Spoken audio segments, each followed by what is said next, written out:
Well, tonight's second place finisher. Plenty of fans here, Brett, and a solid second place finish. Yeah, I got to shout out the Turn 2 Terror Boys over there.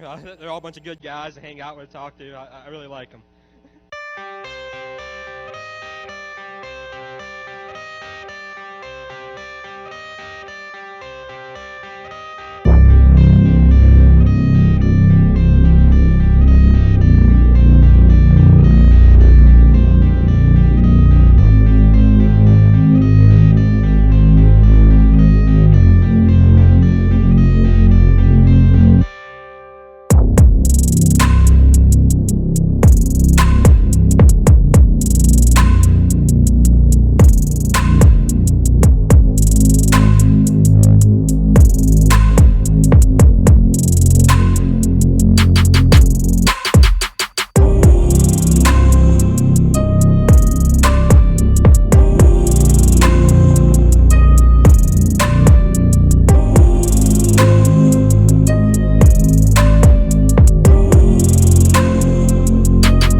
Welcome in, everybody. Oh, Jay-Z looks like might have a problem.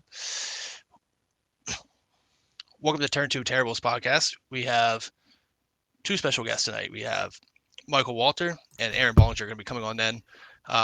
Just Jay-Z and I tonight. Jimmy's taking care of some personal stuff. If you guys haven't seen, his dad passed away last week. So our thoughts are with Jimmy and his family. Jim Barr was a really nice guy. Met him a handful of times. True gentleman. So our thoughts are with Jimmy and the rest of his family, and looking to have a good show tonight. Jeremy, what do you think? How you doing? I'm good, man. It's good to be here. Definitely thoughts with Jimmy and his family. It's always tough when a family member and someone close. And I was telling some people today, I got to meet Jim this past summer at Port Royal for the first time, and just a good dude, and Super was thrilled to be there, and like a big fan of the little bit of photography stuff I was doing, and just having a great time at the track. So definitely tough deal, and we'll missing Jimmy tonight, but he's taking care of some things. We'll look forward to having him back soon. Yeah, one quick story about Jim. He was never a good meteorologist. I remember the Hot Net Classic last summer. He told us there was no way it was raining. The clouds were missing, and it rained a lot. We had to use chairs and everything to still get wet. So good memories there, and I hope tonight we have a really good show. I think there's gonna be a lot of cool stories with Michael. A lot of interesting stuff. Talk about Speed Weeks and his season and kind of what's going on. And we'll go to Aaron Bollinger second half of the show. So Jay-Z, if you're ready, I'll bring Michael out. Let's go, man. Let's get it started. Welcome, Michael. How you doing? Good. Hey, man, welcome to the show. We're just out there sharing this thing out a little bit. We're a little behind on the tech side of this thing, but get some viewers out here and try and keep growing the show a little bit. So we appreciate you being on the show and, kind of reaching out a little bit. And I saw you were just actually on something very recently. Tell me about that. You were something with EMMR, correct? The Eastern Motorsports Museum. You were there yesterday, correct? Yep. I was down there for the round table first of the year. Had me, Dylan Norris, and I believe Kevin Gutshaw, a 358 driver. Yeah, like some of the sharpest race cars I've seen between yourself and Gutshaw. Wait, I thought it was maybe I got the wrong guy. No, I think I got Chase or Kevin. Kevin. So he sportsman or was he wingless? And he moved up to 358s this year, and I think he ran a couple shows last year. He actually has a pretty nice looking car. It's red number one. For sure. So I want to get started here because we were talking pre-show a little bit. I know a little bit. I know as a fan of the sport, I grew up around this. And like I know the family name, I know a little bit, but not a lot. So fill me a little bit about where kind of your family background in Central PA and kind of where you got your start and where you're at today. Well, I guess it all starts back with my grandfather raced back in the 50s and 60s. And it kind of the anchor of our family going forward with racing wise. And my father and uncle started racing back in the your camera's so slow. I'm still seeing your hands moving while I'm talking. But my father and uncle started racing back in the probably early 80s, and I've been racing sprint cars ever since. And it was just a stepping stone for me to help me. That was the direction I was always meant to go. So, where was your start? What division? What class? What age did you kind of get started driving? Well, somewhere at my dad's house, there's a picture of me driving a go-kart when I was like 3 years old. My helmet's like falling down. My hands are little tiny things on the steering wheel. But we raced. We never took anything ever like serious. Because my dad was always racing Friday and Saturday nights, so it was hard to get to the racetrack when I was little. So when he went to one night a week, it was we did a little bit more go-kart racing. And then when I was about 10 years old, I started racing 270 micros, and that was Saturday nights. And my dad ran Selinsgrove Saturdays. So my grandfather actually took me for about 2 years, 3 years. We ran micros, and my grandfather took me every weekend, and it was just me and him. So those are good memories. That my grandfather since passed away, so I'm always going to have those memories as a young teenager, riding with your paps to the races, and it's just you and him. So, but I think when I was 13, 2008, I was 13 years old, and my dad had this harebrained idea that we're going to take both cars to the racetrack, and he didn't tell me till we were loading the cars up that, hey, get your fire suit and helmet, you're racing tonight. And what? And now it's crazy because I see a 13-year-old kid and I'm like, Dad, what were you thinking, man? Like, what was going through your head when you were looking at 13-year-old me and you're like, hey, you're going to drive my 358 tonight at Clinton County. So I ran 2 weekends at the end of that year. It was after Selinsgrove was over and Clinton had a couple races left. And I ran like 15th the first night, and then the second night I was around the same position, and I smashed it. I clipped another car, tore my left front off, and drove straight into the Jersey barrier. So that was the end of my 13-year-old first time in a race car weekend. So that gets you a little bit closer to today, not quite, but how long were you in 358s before you got into a 410? That was those are my two only 358 races. So I ran 410s the following year at Clinton County for a whole season. I was 14, and I started when I was 15 years old. I was a freshman in high school, and I ran probably 7 or 8 shows. And I'm at Port Royal that year, and we lied and said I was 16 to run. And I actually tore it up probably 6 of the 7 times I ran. There's some good pictures of me like hitting the catch fence upside down at Port Royal that season. But after that, we kind of took a couple years off. I was a high school athlete. I played sports summer, fall, winter, and I didn't have time for racing, and I always had aspirations of playing college football. But I got banged up a little too much, and doing that sort of stuff was out of the picture anymore. So after high school, my dad was running 360s at Selinsgrove, and we had some leftover stuff that we were able to put a car together and one of the old motors. And I ran 360s for several years. We never took it serious. It was always like this hobby. We always did it because that's what we always did. We bounced around to a lot of different racetracks, and we had fun. It was like my brother was a big part of it. It was just my dad, me, my brother, and then every year we'd have a guy here and there come and go. People have families and lives, so it's hard to keep some good help around. But it was just like the 3 of us, and it was a lot of fun. We traveled. I didn't run 410s much. I always ran 360s, so we'd throw the 410 in and go to Eldora just to do it. And I would be like sick to my stomach, and everybody else is like having a good time. And it was like the longest 8 hours of my life riding out to Mansfield, Ohio, or Eldora in a 410. And I didn't race 410s. I'm like, what are we doing? But everybody else had a good time. Another good friend of mine, he would go with us. He blew his knee out one summer, so every time we hit the road, he was in the truck with us.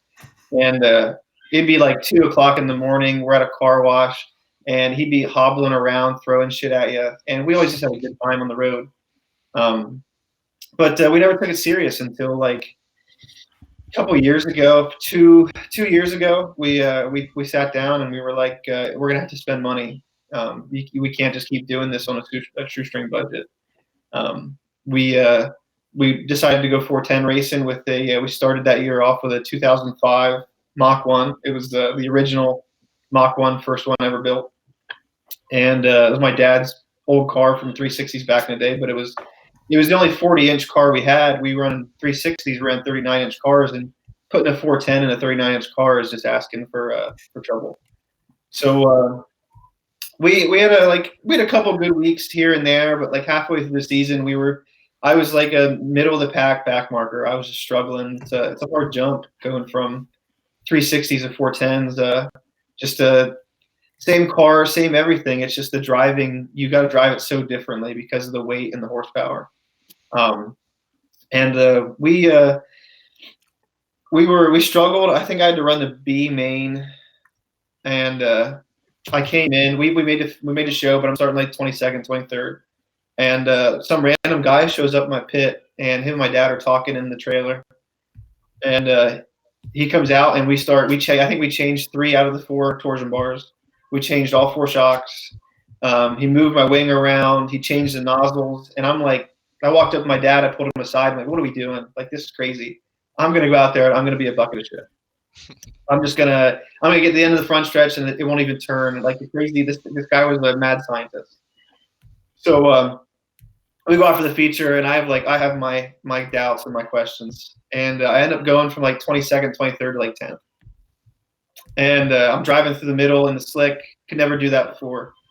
My baby's screaming right now. So, but I was driving through the slick, and I came in, and we have the GoPro on that night. It's real funny. I like to watch it once in a while. But my dad comes up, and he like slaps me on the shoulder, like, good job, bud. And I look at him. I said, pay that guy whatever he wants. I was like, sell the house. That guy needs to be in our pit every week. And we did. We worked out a pretty sweet deal with Rob Peters, and we got him a part of our race team, and that has been leaps and bounds in my racing ability alone. The confidence level that I have now that I didn't have back then is due a lot in part to what Rob can do with the race car, and able to put me in a solid piece every week. Something I'm real confident in at the end of the straightaway. So, and I love hearing some of those kind of stories when we start these, because it gets my brain going about things I've witnessed and observed, and then things, that are relevant. So, when did the Rob Peters connection start? What year? 2020. Halfway through 2020, I think. We have 2 full seasons under our belts, I believe, with each other. Maybe 2021. I don't know. It runs together. It's. Well, 2020 was your COVID year, right? So we kind of raced. So if it was that season, so between 2021 and 22, what were your race counts the last couple of years? I run 30 shows a year. Okay. We have 2 motors now. For a long time we'd have one. We'd race 10 shows. We'd get it rebuilt. And during the COVID year, that was hard because we'd be out for a month, and then you'd lose like a whole month of racing and hop back in. And it sets you back so far because all these guys they're running 10, 12 shows a month, and you're getting 4 in. It's just some of these younger kids are putting a lot of shows in, and I might be 27 years old, but there's guys that are 20, 21 years old that have raced 410s twice as much as I have. So and that's kind of what I was going to ask. I mean, like, I've seen you race and I've seen you out there, but it's sporadic. It feels like I'd see you a couple weeks and maybe you don't for a couple weeks. And, life is important, and life is obviously number one. But with kind of the full seasons under your belt, I don't know if you've had a full season yet, right? So is that sort of the plan to kind of grow to that, where you can run 40 or 50 races in a season? Is that sort of like the trajectory where you want to go? I'd love to. That's what the guys that run Friday nights and Saturday nights, you can tell, because they just have so many more races. By the end of the year, they're seasoned vets. We have 2 brand new motors. We have a stable of cars now. We've really in the last like 2 years, we put some time and money into this program to get it where it is. But we just need another motor. I mean, everybody needs another motor, but Sure. to go 2 nights a week, you're going to need 3 or 4 motors, and that's what we're really looking forward. If we'd have a sponsor come on board with another motor, or put us in a position that we can afford another motor, and they can help us with the week-to-week stuff, that would put me on the racetrack Friday nights at the Grove, or like the Sunday and Thursday shows at BAPS, and we would love to do that stuff, but it's me and my dad, my brother, and Rob right now, and we got 2 young kids that they're my age, but two younger guys that came on board with the program. It's just hard to get to the racetrack weekly with the financials.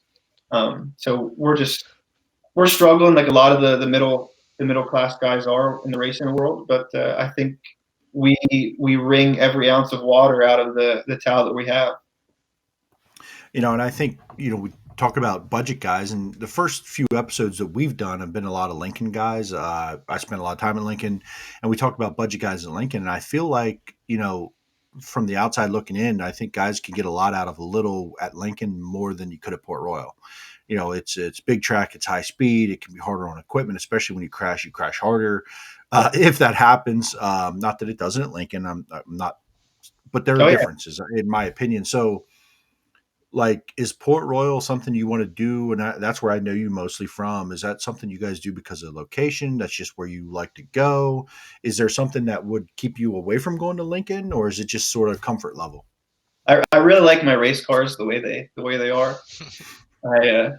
I love watching races at Lincoln. It's a really exciting place to go watch a race. I just don't I don't like tearing up race cars, and that seems to be the cards that are dealt down there for some people. At Port Royal, I think we got in 2 incidents all year at Port Royal. You get spread out a little bit more. There's a lot more breathing room. The speeds are higher, and you're up on the wall. But when you run week in and week out there, you're pretty comfortable where you're at and around the people you're around. But if anything, I'd probably go to the Grove on Friday nights. I've got some laps there, and that's more our wheelhouse. Rob Peters he's got a lot of good nights there as a 410 mechanic, and I have faith in him that he could put me up front there too. So if you have the 2 motors and you have a couple cars, even if you don't get to Williams-Grove a lot, do you have anything in the plan for 23 to get there at least a time or 2? Or is it, hey, 3rd motor, before we step foot at Williams-Grove, it's 3rd motor? Yeah, we would need another motor if we're going to go. We run Selinsgrove because that's where I'm from, and I got a lot of laps in there, and hopefully we talk about some Selinsgrove shows later in the race or later in the podcast. But I try to get in there as much as I can. A lot of my sponsors are local here, so I do that for them. But Port Royal is just I was dealt one hell of a hand when I grew up in central Pennsylvania, and I got racetracks like this around me. So it's 40 minutes from my house. It's one of the best tracks in the country. It fits my racing style very well. Going there week in and week out. So we would need a boost in our program if you're going to get me to a lot more races like Friday and Thursday nights. Yeah, and that seems to be a common thing for, guys around here, is really like what it takes to be competitive in a 410 week to week in Central PA is sponsors, equipment, and money, right? Oh, yeah. Because you can get a lot out of what you got, but at the end of the day, what you got it has a shelf life and it has an expiration dates, sometimes predictable, sometimes not. So definitely is number one important. So I do want to talk about Selinsgrove a little bit, and tell me I would imagine this race for you, the Speed Week race, right, is the one we're going to talk about. I don't know why. Maybe I didn't watch this race. Maybe I'm not familiar. So, I know Chris and you talked a little bit here before, but during the last week or two, I want to hear the story. So, tell me a little bit about that day, that race, and what stands out in your memory. Well, we actually had a pretty piss poor Speed Week from the get-go. We show up at Port Royal for our first. We run Port Royal Selinsgrove Speed Week shows. We like I said, we don't venture too far with what we have, and we were having issues all week, and we ran, I think, the first Port Royal show and had issues, and Hagerstown was coming up a couple days later, so we went to Hagerstown, and we kept having issues, and we did okay at Hagerstown. I never seen the place, but we were just trying to really find a problem that we were having, because we knew that we were going to run well at Port Royal and Selinsgrove, and we wanted to figure out what was going on with the car. Still having the same issue. We go back to Port Royal, have no idea what's going on. We're beating our heads against the wall. The car is has a mind of its own. It's doing funky stuff. And I come in, and the way I'm telling them what's going on, they're looking at me like I'm crazy. It's like you must have forgotten how to drive. And you have this issue, and you're looking for this blatant, obvious problem. Like you're digging into everything, tearing every little piece apart, trying to find out something has to be wrong. And lo and behold, we're cleaning the car after Thursday, or after the Port Royal show at the end of the week. And here our front tube motor mount bolts both had vibrated out. And so the front of the motor was just hanging there, wasn't connected. And we all kind of looked at ourselves like, and that's more on me. I'm kind of the wash guy, and my brother and me, we get the car around for the races. It's nothing to do with Rob Peters. He's like at the track guy. He builds the race cars. He gets them to me, and then he's a setup guy for track. But we my brother and I just missed it. No blame on him, because we're looking for this blatant, obvious problem. So we put bolts in the front of the motor plate, and we go to Selinsgrove, and if I timed bad at any racetrack, it'd be Selinsgrove, and I have the most laps there ever. I time trial like that there. And we start back of our heat race. I passed like 2 or 3 cars, came up through to 3rd or 4th in the heat. And Speedway shows they're packed. You had Brent Marks there, Justin Peck, Rico is there, Danny Dietrich, Macri.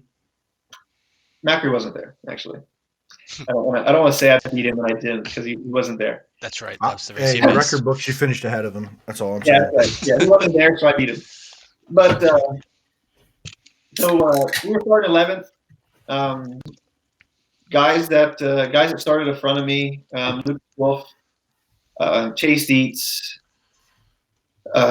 Devin Borden, Dylan Cisney, Rico Abreu, Brent Marks, Danny Dietrich. A lot of there's no slouches there. All feature wins. All good race car drivers. So every time you're racing sprint cars in Central Pennsylvania, you're looking at a laundry list of ranked drivers in the country that are lining up ahead of you. So you always got to be confident in your abilities, confident in yourself to get these guys, and know that you're on a level playing field with them. And I always feel better about my driving ability at Selinsgrove. I feel like I can go there with a subpar car, and with the amount of laps that I have there, I can get it to the front or move forward at least. And the race started, and I think I picked off Chase and Lucas on the first lap or two. It put me up to 8th, and ninth. It put me up to 9th.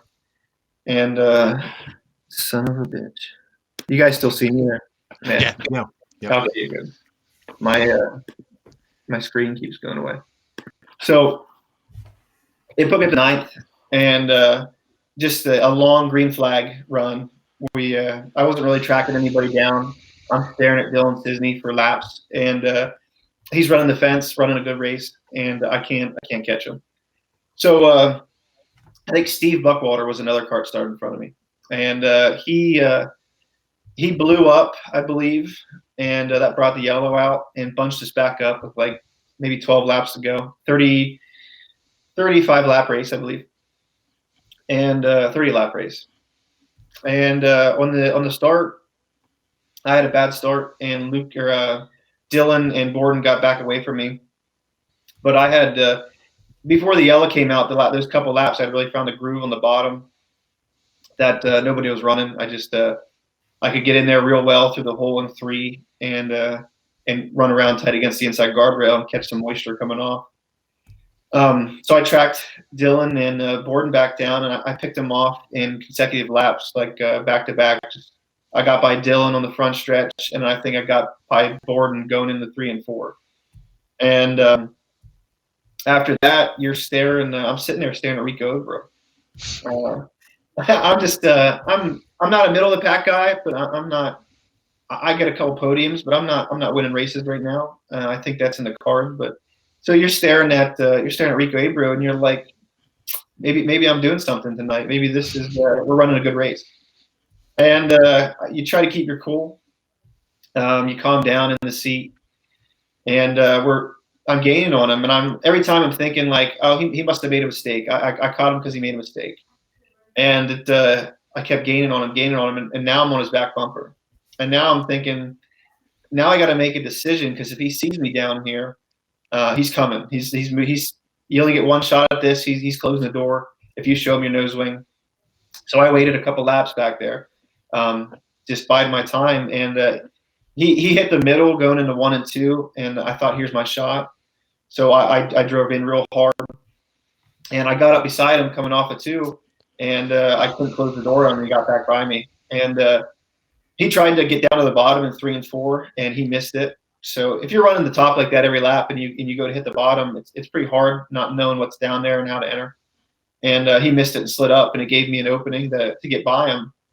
And I thought, here it is. Like, I got up beside him going down the front stretch. I ran a good turn through 1 and 2, and I cleared him on the back stretch. And I kind of swooped down on the back stretch, came back up, trying to take command of the straightaway. I didn't want him driving in under me or above me. And I went back to the bottom of 3 and 4, and I nudged the inside guardrail. I entered too soon, and I thought, okay, calm down, you got this. We're going down the front stretch, and I all but entered the flag stand, drove straight into the inside guardrail, entered 1. So that was a colossal mistake. And sure enough, a driver like Rico's caliber, he capitalized, drove right back by, and he put some ground on me. And I thought to myself, like, that was it. You screwed up. But I got back into my rhythm, got back on the bottom, running consistent laps, and I was able to pick him off like 2 laps later, and I drove away from him. And then I came up on Peck's back bumper, and you're in the same situation again. You're like, now I got to pass Justin Peck, and you're racing hard with these guys like this. I wasn't paying attention to laps. I wasn't watching the flag stand. I'm just hitting my marks, trying to get these guys. And I get to Justin Peck, and I'm coming off of 4, decide what I'm going to do to go into 1 and 2, because I think I got him. And I look up, and there's a checkered flag. Oh. So if I'd had 5 more laps, I think I could have got him. My times were a lot better than his at the end of the race. But that's the way it was dealt. 30 laps is all we got. So in a race like that, do you ever feel like you wish it was 100 laps, or you could just do that for the rest of your life? Yeah. Is that one of those deals where, like, you got something figured out, nobody else will figure it out, and I could just do this forever? I felt like my times were actually the fastest times the last 8 laps. So out of like Brent Marks, Danny Dietrich, Justin Peck, Rico Abreu, my lap times were the fastest out of the majority of those guys at the end of the race there. So I feel like if it was another 5 laps, I was definitely on the podium. If it was another 10, I'm definitely up there competing with Danny and Brent for the win there. I feel really confident at Selinsgrove. I mean, I was a Selinsgrove 360 driver for a lot of years. I've won there. So I just got a lot of laps there, and I feel really confident, especially in those situations. So, yeah, I wish it was 100 laps. I'd have loved it. Love to keep going. I mean, I think with the amount of races that you talked about that you run every year, those laps at Selinsgrove are priceless when you show up. So, I think that your curve might be a little bit longer because, again, 20 races at Port, or however that mix is, that's going to take some more time to, race with the top tier guys, like you said, are racing all those years. So I was going to throw a next question to Chris, and he's gone. So Sorry, Chris, you're going to miss out, bud. No, but so with Selinsgrove, some changes happened in the off season. Little management shakeup, management changeover. Have they released a schedule for 2023 yet? No, they haven't. Okay, so I assume you're looking forward to what they got going there. And is it safe to say that any Selinsgrove 410 race, including Speed Week, you would be in attendance if the schedule works out? Yeah, we'll be there. Okay, fair A enough. lot of my sponsors are from there, and Okay. we were really close. I was good friends with the old promoters. They've been around a long time. Some local business owners, but I mean, times change. Things change that are out of my hands. So I always wish the best for whoever's running a racetrack. And I hope improvements are made, and I hope we do better the next year than we did the year before. So I wish all the luck to them, and I'll be there. They got me. So yeah, I agreed. I think Selinsgrove has always been that like talking point of like, is it going to survive? Is it going to make it? And again, from a distance here, I'm not hugely involved in that track a lot, but I think from a distance as a fan, it's kind of like, what's the path? What's the plan? What's the future look like? And we all want all of our tracks to survive, right? We even got Grandview as a fringe. It's in Pennsylvania, but I think last year it really hit a lot of people in the fields about not having Grandview, and I don't know that I'm not a guy. I've been there twice maybe, but it still was like, man, that would suck to lose a track, right? I think so. I think Selinsgrove falls in that category, and I wish the new management group nothing but the best and growth that it gets back to what it once was as far as one of the top tier tracks in Pennsylvania. Chris, we just finished up there with the Selinsgrove. What do you got? I mean, I think it was a really cool story there. I was trying to think. So that obviously that'd probably be your favorite race of the season that we just had, or is there another one that kind of ranks up there with that Selinsgrove race? No, like races that come back to me, maybe there's been some good nights that we finished third at Port Royal. We're real proud of. It's a stat. It helps talking points when you're talking to people. But some of my better races, me and Lucas Wolf must have traded slide jobs one night 10 times. I ended up third or fourth that night, but me and Lucas went at it, and it's stuff like that it's real memorable to me. Until I pick up that first 410 win, it's nice like that where you can race side by side real close with these guys, lap in and lap out, and nobody's making a mistake. It's a lot of fun, and like I'll go up to that driver after the race and say, "Man, that was a blast. I'll see you again next week. That was so much fun." That happened with me and Parker Price Miller right at the beginning of the year. I actually I passed him and then I held him off and finished third, probably the second or third night of the year. So and I ended up having a nice long conversation with him after the races, and he was dealing with a lot of stuff there. So I'll put an asterisk next to that me beating him, but I didn't know him before, but genuinely he's a really good guy, and we had a nice conversation about that night, and I edged him out, and I was real happy with a night like that.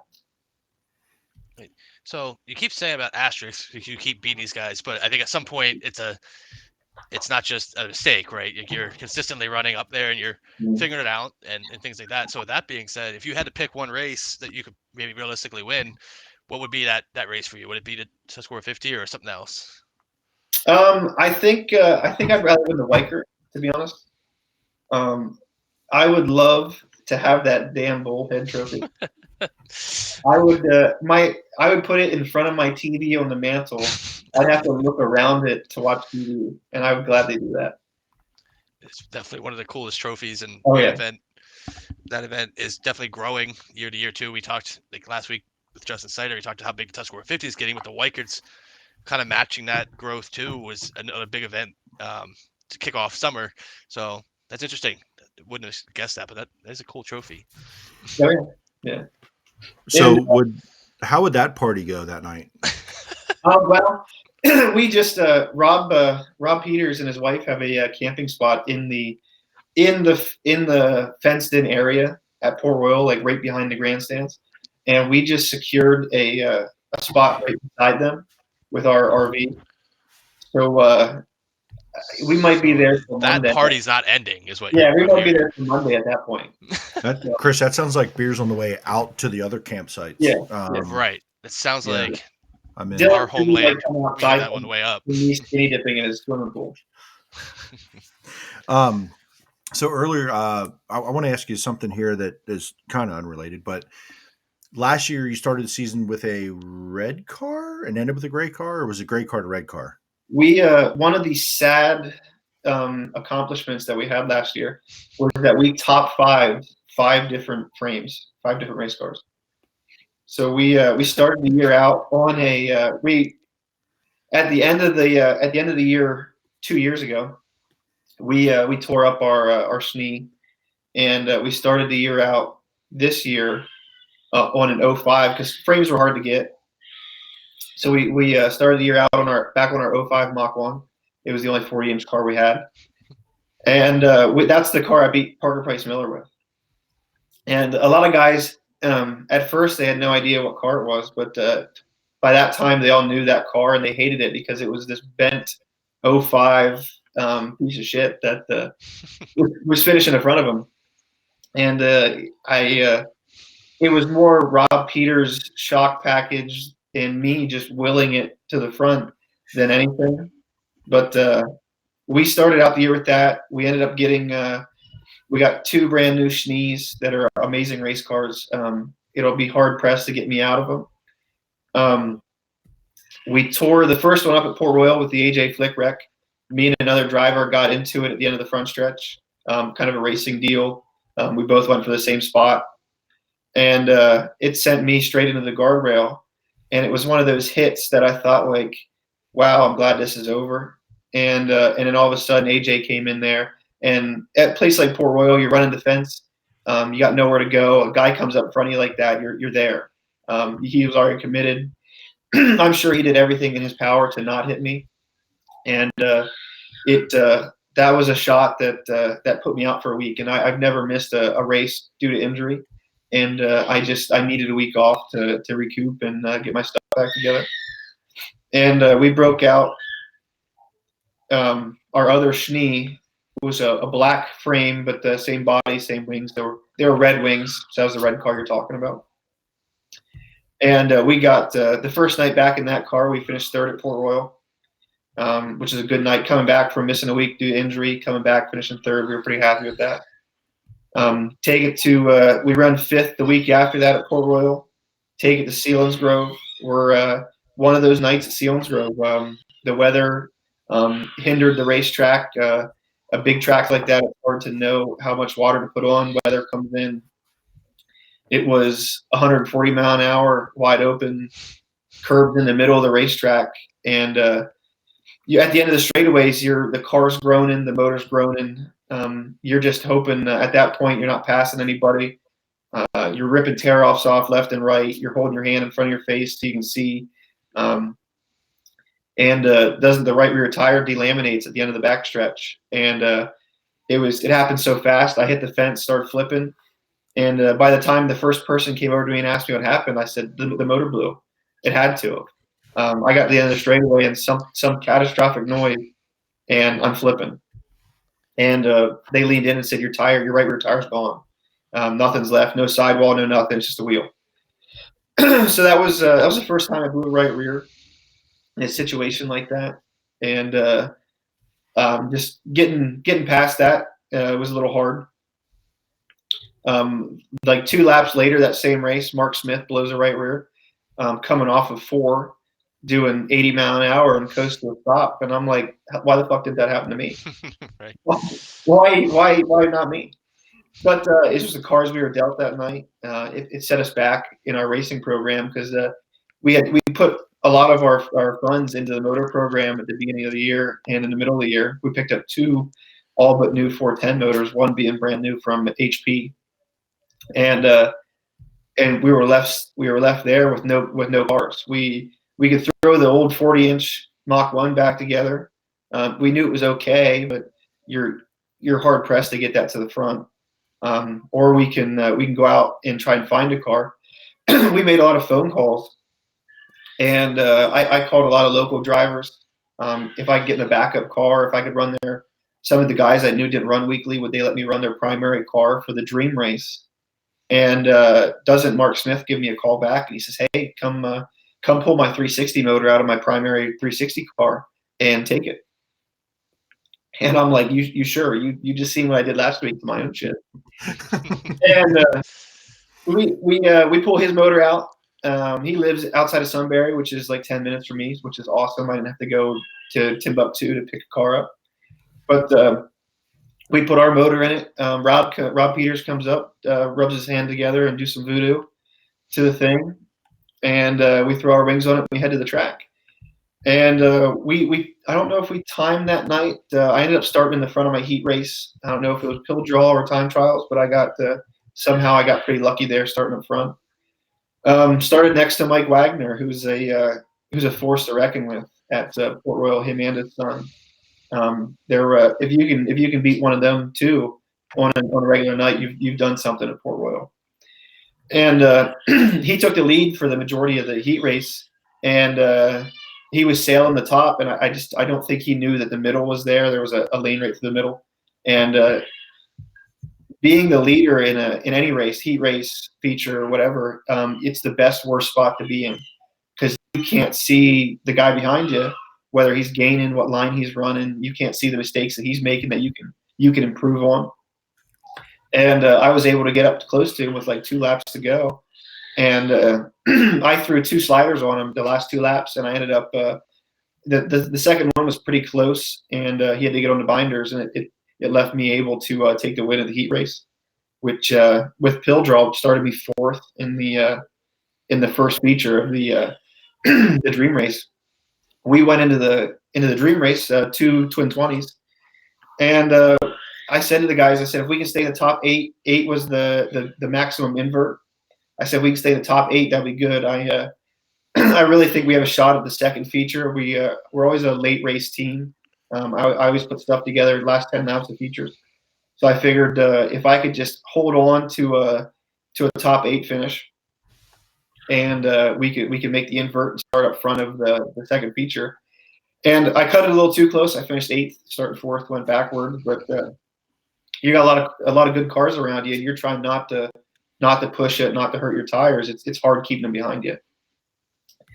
So we start outside front row with the dream race, and we go lap after lap after Blaine Heimbach. I was throwing sliders on him.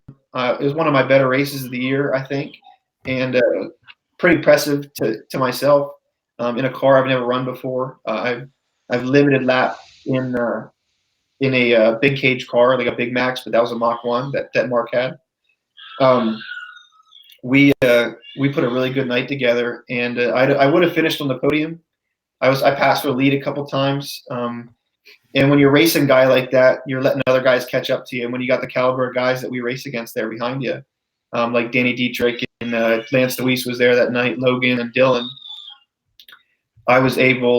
Danny was able to catch up to us, and he got me and Blaine pretty quick. He dealt us out real fast, and it put me back in 3rd. And then I was racing Lance for a couple laps. He got by me. He got by Blaine. Then I ran the last lap going through 3 and 4. I put a slider on Blaine, trying to get a podium there, and I went in too deep and missed it. I allowed Dylan Cisney to get by me, and that put me back to 5th. But that was one of the nights that we top 5'd with a car that we hadn't sat in, and we hang our hats on that one, because that was quite an accomplishment for something that we didn't have a lot of control over. So with the Mach 1, what body did you have on that car? I had Mark's. It was the brake clean, CRC brake clean, and they called Mark that week and said that kid may not run our logo on the car. So if you go back and you see any pictures of that, you will see that the CRC is actually white duct tape over top of it. All it says is brake clean. I'm gonna have to go back and actually watch that, because I don't think I was in town that weekend. I did not make it to the Dream Race that weekend, so that's an interesting little nugget that I did not know about. I'm gonna go back and watch that race. So the when did you break out the all gray? Is it carbon fiber gray? What was the deal with that one? That's the original Mach 1. That the all gray car was the original Mach 1. Like And one of the top 10 schemes, like design. It's simple, but man, is that thing sharp. That's what I oh, was kind of getting to. I I don't loved know it. what it is about that car. Man, that thing is just on point. Like I it's know. simple, it's contrast. Like Mhm. Chris, do you know the car I'm talking about? I'm working on it. Yep. Give me a second. Like, It'll be up on the screen. do I we have a think so. picture of that? I had a think. picture of the red one, but I didn't have any on my website of the gray one, and I lost like 2 terabytes of Is it data this one? here in the last 2 weeks. Is this the one? That's the one. Wait. Oh yeah, there she is. Yeah, that car, I don't know what it is. Like it's not extravagant, but man, Yeah, it just simple. it's just clean and it's sharp, and the red, the gray, the white, it's perfect. Yep. Yeah. In Yeah, I the love the money we save on powder coating is pretty sweet there, actually. that. I bet it is. You know, if you said about the race you'd want to win would be the Weikert. So where do you see, what are your, do you set goals each year at this point? I know like it's probably been a little difficult, right? Like necessarily foreseeing the future. Yeah. But goals for 2023, is it just, hey, I want to hit this many races, do the best we can, or are you setting some specific goals for you and the team? Well, no, we start every year out. We have a pretty solid philosophy. Top tens breed top five, top fives breed podiums, and podiums breed wins. So the first goal of every race you're going into is, okay, put yourself in a position to finish in the top 10.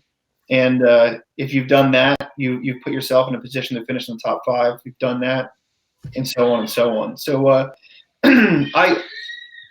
the word PA posse guy gets thrown around a lot when you talk to some out of towners. You race sprint cars in PA, they always ask you, "Are you a PA posse guy? Are you one of the guys?" And I always tell them no, because I do race in PA. I'm a 410 driver, but I haven't won. I haven't won a 410 race yet. So it's hard to sit here and say like, "Hey, I'm part of this elite group of drivers," and I have yet to win. I've come close. I've put myself in positions to win, and I've made mistakes. So until I can put one of those nights together and be the guy at the top of the podium, it's hard to call yourself a PA posse guy. I lost where we were at there. Oh no, I have thoughts on that. Number one, you're wrong. You can be as humble as you want to be, but that's not true. I don't care if you went anywhere in this country, someone's gonna go, "That's a posse guy." Okay, you go anywhere else, you leave here and be like, "Oh man, that's he's from PA. He's a posse guy." That's not true. You don't have to win become part of the family. Maybe. And listen, we are PA posse. We get to make up the rules. Okay, like there are no rules, and anybody watching outside of Pennsylvania knows that we make up the rules, and we can be whatever the hell we want to be, and include whoever the hell we want. So, Yeah. no, man. Listen, I know, like I appreciate you stopping by with us, spending some time. It's been almost 50 minutes already. I'm a fan. I definitely will keep an eye on you this year and kind of how the journey is going. And I have a little bit already. And like I said, I know with the connection with Kyle Keene, and he knows you guys a little bit. I kind of did already, but I've learned a ton. And listen, man, you're posse, dude. You don't have to necessarily win a race yet to be that guy. Yeah. To be posse, you're in that group. I've seen you race and pass enough good cars in my time with the limited amount of track time you have that you're one of us for sure, man. And I listen, I've never been behind the wheel of a car, and I'm posse. Here we are. So, Chris, I'll let you finish up, man. Michael, thank you. You gained a new fan tonight. Looking forward to seeing you in 2023. Yeah, same. Like looking forward to following you along. I know you have your baby's been back there looking for you hear in the background? Yeah, A little bit. She's having a good time or not having a good time. I'm not sure having which. a good time. So we appreciate your time. I know you've been a busy guy the last 2 days with all this stuff, so we appreciate it. Look forward to seeing you. Let me tell you when you win, we'll see you at Victory Lane. We'll burn it down and have you back on the show. Hell yeah. Yeah. We'll have some beer, my guy. Do you have any partners and stuff you want to share, or any other stories you want to share before you head out? Another tidbit I want to throw in there with the 5 race cars thing. After Mark only let us run that car that one night, and we had to find our own car. We called around, and Jim Shuttlesworth came through for us. He gave us a pretty sweet deal on one of their used their Maxims, and we finished the year out on that. So I'd like to thank him for helping us out there at the end of the year with getting us in our race car. And I have a lot of partners that come through and do a lot for me, that get us to the racetrack every week. The Doak family, Doak and Co. It's more of a group of people that get together. They pitch in a lot of money, and they just like to see their name on the racetrack. And Deckard Financial, another guy part of the Doak family, he came on board this year. That really helps. Dave Bodmer is a guy I met playing golf, and he's a foot doctor, and he's a pretty awesome dude, and we have a good time. We sit down and have some beers here and there, and he wanted to be part of a race team, and we were really thankful to have him come on board this year. I've known Dean DeLamar from Dirt Car Lift. Now they're selling them felt all over the country. It's a big late model hydraulic lift. I met him in Ohio and gave him a couple beers at the Mansfield World Championships, and we had a good time. And it's this guy from Georgia who was just looking for somebody to use his lift, and I provided an avenue for him to keep a lift up here, and he's been part of our race team for several years now because of that. I'd like to thank Alicia from GCAB Staffing. She came on board this year, a nursing staffing company, and she's just a huge race fan, and she wanted to be on the race car, and I'm so thankful for her coming on board. And I have good friends on my race car that I went to school with that own their own businesses. I have a really smart friend, Ben Kahn. He went and became a lawyer, and I'm always thankful for that because I'm going to need him someday. I get myself in some trouble once in a while at the pits, and I'm going to need some guy with his expertise to be around our racing program. So I'm glad that he wanted to be a part of our team, and Colby Fisher, Jeff Reese, Wicked Dog, Jeff Furlong with CMC Powder Coating. He gives me great deals on everything out of Sunbury, and I'm so thankful for all the stuff that these people do for me to get me on the racetrack every single week.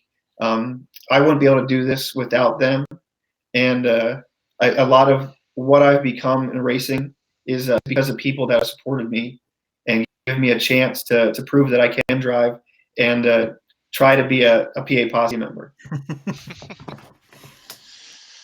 We appreciate you coming on, and I will let you get out of here and go take care of that baby. Yeah, my wife's gonna kill me because I've been in here for like 2 hours, and he hasn't stopped screaming in 2 hours. So I might be catching the baby when I walk out of here. So. Sorry, our bad. Yeah, All right, Michael, we appreciate it. Yep. You have a good night. Take care, man. Thank you so much. See you guys. Take care.